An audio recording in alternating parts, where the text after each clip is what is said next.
भारताला माता म्हणतात, पांडुरंगाला विठ्ठल म्हणतात, ज्ञानोबरायांना माऊली म्हणतात. साने गुरुजींनी श्यामची आई लिहिली, पण श्यामचा बाप नाही लिहिला. बाप मनातून, भारतातून, मातीतून, अंतकरणातून, घरातून आपण मायनस करून टाकला.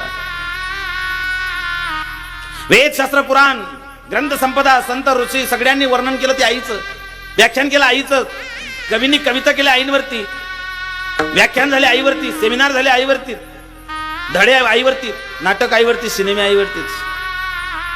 बाप रांगवला ना, बाप दाखवला, रागेट, संतापी, चिडचिड करणारा, चिडखोर, ठेकेखोर, व्यसनी, मारझोड करणारा, घरामध्ये सारखा त्या ठिकाणी अंगावर खेकसणारा, असाच बाप रंगवला सगळ्यांनी आतापर्यंत.